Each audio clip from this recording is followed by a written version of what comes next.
আর্যর হাতে মেঘরাজ ধরা পড়ল। ওদিকে অপু আবার স্বপ্নে রাজনন্দিনীকে দেখা শুরু করলো। তো যেহেতু আমি দুদিন দেখিনি, তাই কি হয়েছে না হয়েছে বলতে পারবো না। তবে একটা জিনিস বুঝতে পারলাম যে অপুর মা ও বাবা আবার আর্যকে ভুল বুঝেছিল। সাথে এটাও বুঝতে পারলাম আর্য অপুকে উদ্ধার করলেও সেই মহিলাকে এখনো ধরতে পারেনি। কিন্তু আর্য তো আবার সেই মহিলাকে না ধরে শান্তি পাচ্ছে না, তাই সে সকলের হাজার বারণ সত্ত্বেও বেরিয়ে পড়ে সেই ব্যক্তিটিকে ধরতে যে অপুকে কিডন্যাপ করেছিল।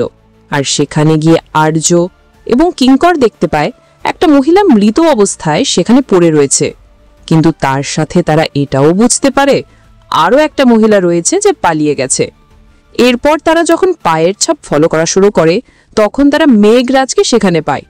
কিন্তু আমরা সবাই ইতিমধ্যে দেখেছি যে মেঘরাজ এখানে নিজেই শিকার হয়ে বসেছিল, কিন্তু তার কথা আর্য বা কিঙ্কর কেউ মানতে চায় না। ওদিকে আবার দেখতে পাচ্ছি অপু আবারও সেই রাজনন্দিনীর বিয়ের স্বপ্নটা দেখতে থাকে। শুধু তাই নয়, স্বপ্ন দেখতে দেখতে সে ভুলভাল বকতেও থাকে, সাথে কষ্টও পেতে থাকে। স্বাভাবিকভাবেই সেটা দেখে সবাই চিন্তা করা শুরু করে দেয়। সো এবার দেখাই যাক মেঘরাজ আর্য ও কিঙ্করকে আদৌ এটা বোঝাতে পারে কিনা যে এবার সে শিকারী নয়, বরং সে নিজেই শিকার।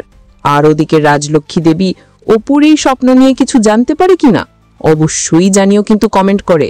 আর হ্যাঁ, যেই মহিলাটি এইসবের পেছনে রয়েছে তার মুখ কি আদৌ দেখানো হয়েছে সাথে সেটিও জানিও কমেন্ট করে।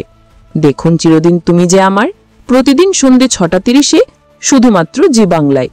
এইরকম সমস্ত আপডেট সবার আগে পেতে অবশ্যই আমাদের চ্যানেলটি সাবস্ক্রাইব করে নিও।